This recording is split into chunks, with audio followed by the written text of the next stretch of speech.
Hello everyone, welcome to knowledge talk. Success mantra series में आज हमारे साथ हैं कृष काव्या, जिन्होंने अभी हाल ही में जो रिजल्ट डिक्लेयर हुआ जेई एडवांस में, उसमें एक एक्सेलेंट रैंक लाया है।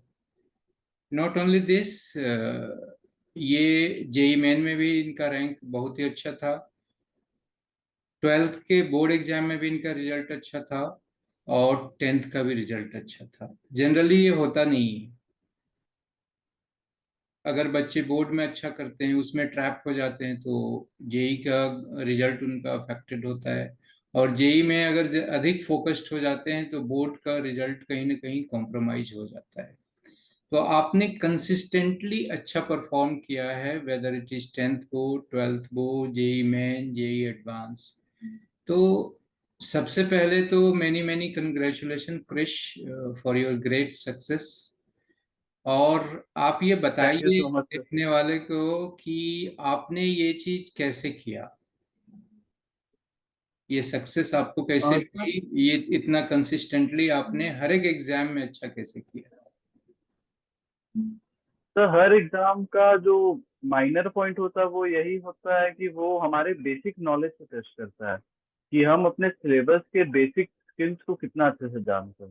हम्म। बोर्ड्स में वो डायरेक्टली हमसे सब्जेक्टिव क्वेश्चंस पूछता है।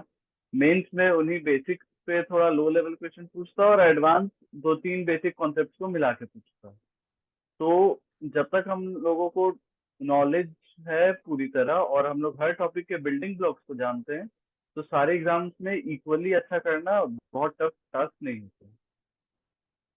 चलिए, बहुत ही हम्बल पर्सन है आप।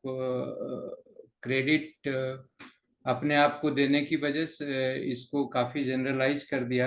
एक क्वेश्चन जो काफी कॉमन क्वेश्चन है कि आपने इंजीनियर का जो कैरियर चूज किया, वो क्यों किया इंजीनियर का कैरियर चूज? क्या ये आपका इस फील्ड के लिए जेन्युइन इंटरेस्ट था, या फिर एक इंजीनियर का, खास करके आईआईटीएन का जो एक प्रेस्टीज है या फिर रिकॉग्निशन है हमारी सोसाइटी में, उसको ध्यान में रख के आपने इस फील्ड का को चूज किया? इस फील्ड को चूज करने का बहुत बड़ा रीजन ये था कि जब तक मैंने 10th तक पढ़ाई की तो सारे सब्जेक्ट्स के अमाउंट फिजिक्स और मैथ्स में मेरा स्टिल्टेंस थोड़ा ज्यादा था। मैं उन सब्जेक्ट्स के साथ ज्यादा कंफर्टेबल था एंड वो मेरे को ज्यादा फेवर भी करते थे हमेशा से in terms of marks and understanding the concept. तो वही रीजन था कि मैंने इंजीनियरिंग को एज अ कैरियर चुना। एंड सेकेंड पॉइंट, आईआईटी का जो प्रेस्टीज होता है वो एक बहुत बड़ा रीजन था जो मेरे को मोटिवेटेड रहने में हेल्प किया। और इसलिए भी इंजीनियरिंग के कैरियर में लगातार अपने आप को हार्ड वर्क कराने में मुझे दिक्कत नहीं हुई। अच्छा, तो जनरली बच्चे डिसाइड नहीं कर पाते हैं बिगनिंग में कि मुझे क्या करना है। बहुत सारी चीजें उनको अट्रैक्ट करता है। तो किस स्टैंडर्ड में आपने बिल्कुल पक्का इरादा बना लिया कि मुझे इंजीनियरिंग में जाना है, खास करके आईआईटी में जाना है? मैंने 9th में ये देख लिया था हल्का फुल्का कि फिजिक्स मैथ से मेरा कंफर्ट जोन ज्यादा है। और 10th में आते आते 10th का एंड आते आते मैंने ये फाइनली डिसाइड कर लिया था कि मुझे इसी फील्ड में जाना है, क्योंकि ये दो ऐसे सब्जेक्ट थे जिनको मैं विद कंप्लीट इंटरेस्ट पढ़ पाता हूँ। अच्छा, तो 9th 10th में आपका इस तरफ इंक्लिनेशन शुरू हो गया था, लेकिन फाइनली प्रिपरेशन तो आपने शुरू किया होगा आफ्टर 11th। हाँ, मैंने प्रिपरेशन 11th स्टैंडर्ड से ही चालू की थी, उससे पहले मैंने वैसा कुछ एक्स्ट्रा नहीं किया। अच्छा, उस टाइम पे तो जब आप 10th किए होंगे तो वो कोविड का पीरियड था। तो ओवरऑल ये कोविड आपके प्रिपरेशन को कैसे अफेक्ट किया? पॉजिटिवली अफेक्ट किया या फिर निगेटिवली अफेक्ट किया? सर, कोविड के दोनों तरह से इफेक्ट थे। एक पॉजिटिव पॉजिटिव इफेक्ट ये था कि वो मेरा बहुत सारे ट्रैवलिंग टाइम को बचाता था। लाइक कोचिंग आने जाने का टाइम हो गया, स्कूल आने जाने का टाइम हो गया, ये सब वो बचाता था तो उसको स्टडी आवर्स में कन्वर्ट करना आसान पड़ता था। बट एक नेगेटिव पॉइंट था कि मेरे साथ क्या दिक्कत है, मैं ऑनलाइन की कंपेरेटिव ऑनलाइन ही ज्यादा ऑफलाइन ही ज्यादा कंफर्टेबल रहता हूँ। पढ़ने में। तो ऑनलाइन क्लासेस में थोड़ा कॉन्सेप्ट ग्रैप करने में मेरे को दिक्कत होती थी। एंड शायद अगर वो सब ऑफलाइन हुआ होता तो मे बी मेरे रैंक और बेटर होते। ओके, तो आप ये कहना चाह रहे हैं कि अगर ऑफलाइन सारा कुछ रहता, एज यूजुअल रहता माहौल, तो आपका रैंक कुछ और इम्प्रूव होता। यस सर, क्योंकि हर किसी का एक अलग वे ऑफ स्टडिंग होता है। किसी किसी को ऑनलाइन क्लास में भी ग्रैप करना इजी होता है, बट मेरे नेचर में वो चीज़ था नहीं। मुझे ऑनलाइन चीज़ों को ग्रैप करने में दिक्कत कंसिस्टेंटली आती ही थी। मैं ऑफलाइन ही ज़्यादा बेटर था पढ़ने में हमेशा। अच्छा, टेंथ के बाद जैसे कि आपने करंट ईयर में ये क्रैक किया है, जेई एडवांस्ड, तो मेनली होता है कि बच्चे प्रिपरेशन करते हैं, systematic preparation when they start the study of class 11। तो टेंथ के बाद 11th का जो ट्रांजिशन होता है वो स्मूथ नहीं होता है, क्योंकि टेंथ का स्टैंडर्ड अलग है, और ऑल ऑफ ए सडन जब 11th में जाते हैं तो वॉल्यूम ऑफ स्टडी बढ़ जाता है, सिलेबस काफ़ी वास्ट हो जाता है। खास करके अगर आप जेई के लिए प्रिपरेशन करते हैं तो फिर आपको और ज़्यादा इन डेप्थ स्टडी करना पड़ता है टॉपिक्स को। तो वो ट्रांजिशन का जो सफ़र था, इनिशियल टाइम, उसको आपने कैसे कोप किया? वो ट्रांजिशन पीरियड मेरे लिए भी बहुत टफ रहा। कंसिस्टेंटली दिक्कत आती थी चीज़ों को समझने में, क्वेश्चन सॉल्व करने पे, उस लेवल पे, एडवांस लेवल पे जाके सोचने पे। लेकिन वही रीजन था कि जो फिजिक्स मैथ से मेरे को अट्रैक्शन था, वो जो कंसिस्टेंटली उनके तरफ मेरा टिल्टनेस था, वो मेरे को एक ऑनगोइंग फोर्स देता रहा, जिसके थ्रू मैं कोशिश करते रहा कि हाँ हो जाएगा, एक दिन जरूर होगा। एंड ये कोशिश करते करते धीरे धीरे जब कॉन्सेप्ट ग्रैप करने का स्पीड बढ़ा, थिंकिंग कैपेसिटी बढ़ा, तो ऑटोमेटिकली चीजें पॉजिटिव वे में टर्न होने लगी। तो फिजिक्स आपको शुरू से ही अच्छा लग रहा था, मतलब ये फेवरेट सब्जेक्ट है आपका? हाँ, शुरू से ही मतलब फिजिक्स मैथ्स में अगर मेरे को पूछा जाए तो मेरे फिजिक्स के तरफ टिल्टनेस और प्रायोरिटी थोड़ा ज्यादा रहता तो सबसे पहले आप एस्पायरेंट्स, जो जेई के एस्पायरेंट्स हैं, ये बताइए कि आपने फिजिक्स का प्रिपरेशन कैसे किया, कौन सारी बुक से है। आपको फिजिक्स का, हेल्प? हाँ हाँ जी। फिजिक्स में सबसे जरूरी रहता है कि आपका बेसिक्स एकदम 100% क्लियर है। क्योंकि बेसिक्स में अगर कहीं भी आपको डाउट है, आपको बेसिक कॉन्सेप्ट ढंग से नहीं आता है, वो फंसता है, तो आप एडवांस के क्वेश्चन गलत कराइएगा। तो उसके लिए आप बुक्स डिफरेंट डिफरेंट बना सकते हैं। जैसे मैंने एचसीवी बनाई थी। एचसीवी पूरी बना लेने से बेसिक्स में 100% पकड़ हो जाता है, आप उसमें गलती नहीं कर पाए। एंड उसके बाद अगर आप हाई लेवल सॉल्विंग करना चाहते हैं तो आपके पास जेई एडवांस के क्वेश्चन बैंक होते हैं प्रीवियस ईयर के, वो सॉल्व कर लीजिए। और उसके अलावा मैं इरोडोव बनाता था, तो वो बुक भी आप रेफर कर सकते हैं। इतना मोर देन सफिशिएंट होता है। तो टॉपिक वाइज भी आपने बुक्स का सिलेक्शन किया, जैसे कि मैकेनिक्स के लिए कोई बुक पढ़ लेते हैं, या फिर इलेक्ट्रोस्टैट के लिए कोई बुक पढ़ लेते हैं, मॉडर्न फिजिक्स कोई खास बुक से एनसीईआरटी से कर लेते हैं, कुछ इस तरह की स्ट्रैटेजी थी? या फिर थॉरोली आपने एक बुक जैसे एस सी वर्मा का आपने जिक्र किया, सिर्फ उसी से किया पूरा फिजिक्स 11th एंड 12th का? क्वेश्चन सॉल्विंग में एचसी वर्मा और इरोडोव आर्काइव ये सब कंसिस्टेंटली मैं बनाता था। ऐसा मैंने कभी नहीं किया कि मैकेनिक्स के लिए अलग बुक बना रहा हूँ और जो इलेक्ट्रिकल सर्किट्स वाला पार्ट है उसके लिए अलग बुक बना रहा हूँ। उससे डाइवर्ट होने का ज्यादा चांसेस रहता है, क्योंकि हर बुक का अपना अलग टाइप का क्वेश्चन है, उसके अलग वेज है of giving the answers. And बहुत सारे बुक ऐसे भी हैं मार्केट में जिनके आंसर्स और सॉल्यूशंस में थोड़ा गड़बड़ी रहता है, एंड एच वर्मा में वो चीज नेग्लिजिबल है। तो वैसी दिक्कत नहीं होती थी, इसलिए उसी को थॉरली फॉलो करता था। हाँ, एक बार हर चैप्टर की एनसीईआरटी रीडिंग कर लेता था। और कुछ चैप्टर्स होते हैं फिजिक्स में, जैसे मॉडर्न फिजिक्स हो गया, ईएम वेव्स हो गया, ये सब से एडवांस डायरेक्टली क्वेश्चन पूछता है एनसीईआरटी से, एंड इवन मेंस भी पूछता है, तो उनके एनसीईआरटी को बार बार पढ़ो। अच्छा। अच्छा, आप एक चीज बताएं कि जैसे आपने बोला कि फिजिक्स आपका फेवरेट था, तो फिजिक्स में आपको बहुत ज़्यादा चैलेंजेस नहीं आया होगा, बट बहुत सारे स्टूडेंट्स होते हैं जिसका कि फिजिक्स में कुछ एक टॉपिक जैसे सर्कुलर मोशन, रोटेशनल मोशन, या फिर उधर ऑप्टिक्स, ये सब सारे टॉपिक्स में कुछ कुछ डिफिकल्टी आती है।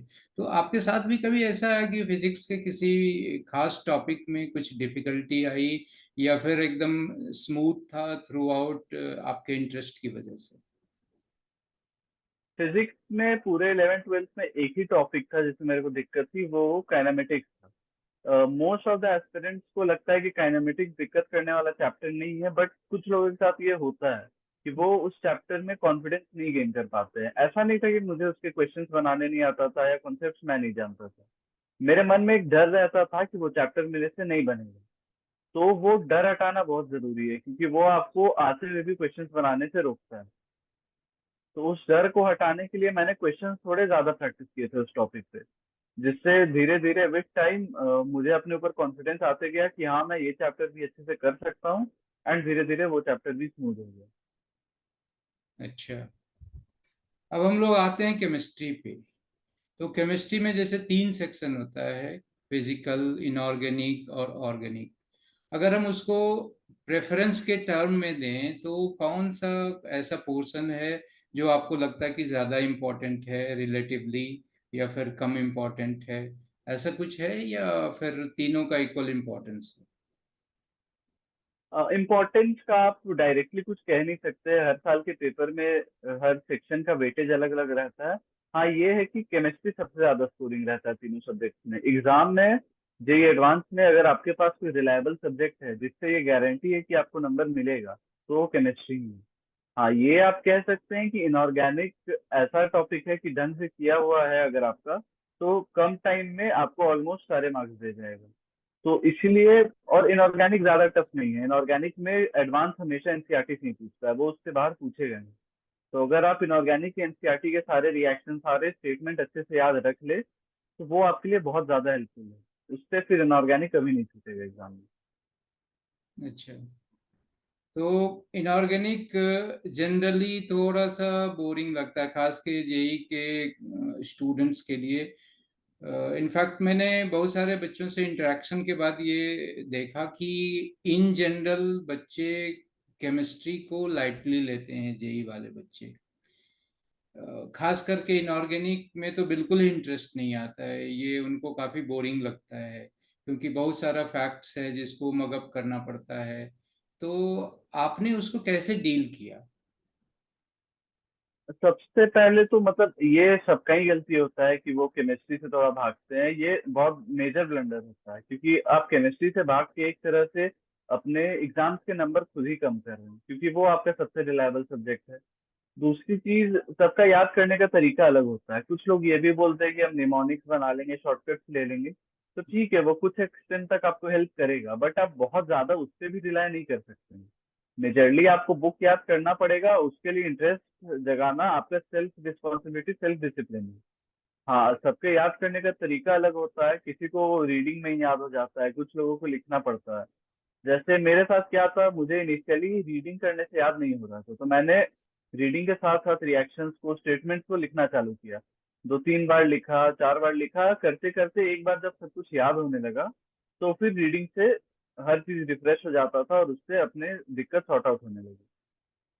जैसे याद करने की बात है तो उसका तो कुछ लिमिटेशन होना चाहिए, कंटेंट का लिमिटेशन होना चाहिए। तो किस कंटेंट पे मास्टरी होनी चाहिए अगर जेई में मुझे अच्छा करना है? तो एनसीईआरटी का कंटेंट, या फिर हमको एडवांस बुक में जाएं, जेडी ली में जाएं, या फिर कोई और बुक से करें? तो बिकॉज कंटेंट की तो कोई लिमिट नहीं है।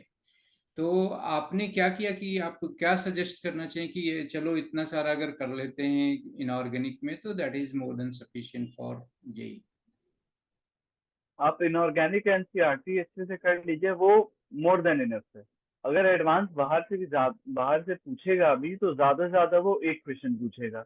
एंड इस बात का कोई सेंस नहीं बनता है कि आप एक क्वेश्चन के लिए 4 बुक 5 बुक एक्स्ट्रा पढ़ रहे हैं। अगर आप वो time rather physical chemistry solve करने में या फिजिक्स मैथ्स बनाने में लगाएंगे, तो आपको ज्यादा नंबर का प्रॉफिट होगा। इसलिए एनसीईआरटी थोरली कर लीजिए, वो मोर देन इनफ। मतलब एनसीईआरटी अगर कोई कर ले तो वो डील कर सकता है most of the questions inorganic का, both in JEE Main as almost well as सारे एडवांस। क्वेश्चन ये आप हाँ, बता दें कि बस जेई ये कि एडवांस। आपको ये दोनों में ही है, mains as well as advance. बस ये है कि आपको उसका हर स्टेटमेंट याद होना चाहिए, क्योंकि वो किस स्टेटमेंट से क्वेश्चन बना देगा ये आप नहीं जानते हैं। आप ये नहीं कह सकते कि हाँ ये स्टेटमेंट इंपॉर्टेंट लग रहा है कर लेता हूँ, ये साउंड नहीं कर रहा है इंपॉर्टेंट तो छोड़ देता हूँ। काफी बार ये भी देखा गया है कि जो स्टेटमेंट इंपॉर्टेंट नहीं साउंड करता है वो उसी से क्वेश्चन पूछ देगा। तो सारे स्टेटमेंट्स इंपॉर्टेंट है। यानी कि अब एनसीईआरटी में शॉर्टकट नहीं करना है, कुछ भी चीज स्किप नहीं करना है, उसको थॉरली एक एक वर्ड एक एक लाइन आपको प्रिपेयर कर लेना है इनऑर्गेनिक के लिए। हाँ, एनसीईआरटी में आप कुछ नहीं स्किप कर सकते हैं इनऑर्गेनिक के लिए, और वो सफिशियंट है, उससे आप ऑलमोस्ट पूरा इनऑर्गेनिक स्कोर कर लीजिएगा, मेंस में भी एडवांस में।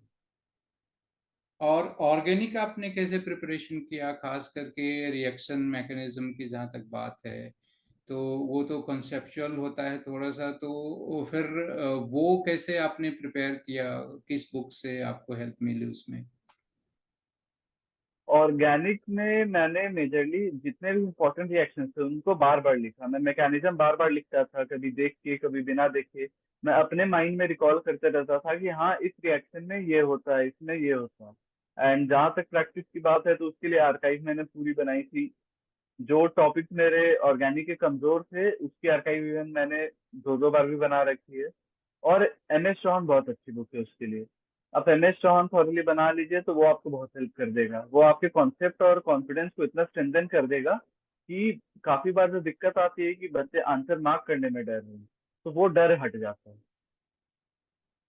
अच्छा, एक कन्वर्जन चार्ट की जो प्रैक्टिस करते हैं जैसे, तो उसको अलग से आपने प्रैक्टिस किया था या फिर चैप्टर्स को करते करते, क्योंकि इंटर रिलेटेड होता है ऑर्गेनिक का चैप्टर, तो वो कन्वर्जन चार्ट खुद ब खुद ऑटोमेटिकली आपका होते गया, या फिर आपने अलग से उसको प्रैक्टिस किया? मैं कन्वर्जन चार्ट वैसे बहुत अलग से नहीं बनाता था। हाँ, जब चैप्टर्स खत्म होते थे, जब मेरे पास खाली टाइम रहता था, तो नोट्स रिवाइज करते करते मैं अपने से ही चार्ट बना लेता था। उससे नोट्स भी पूरा रिवाइज हो गया एंड मेरे पास एक शॉर्ट नोट्स टाइप का हो गया लास्ट मिनट में देखने के लिए। हाँ, जब लगता था कि अभी मेरे पास टाइम नहीं है, मेरे को रैदर अपने कोर्स पे ज्यादा फोकस देना है, तो उस टाइम मैं कन्वर्जन चार्ट को स्किप करता था। तो प्रैक्टिस कहाँ से करते थे ऑर्गेनिक के लिए? ऑर्गेनिक के लिए आप एमएस शॉर्ट बना सकते हैं एंड बेस्ट है आर्काइव बनाइए। आर्काइव तो इवन हर सब्जेक्ट के लिए, हर टॉपिक के लिए सबसे इम्पोर्टेंट है, उसको तो आप छोड़ना एफर्ट नहीं कर सकते किसी हालत में। अच्छा।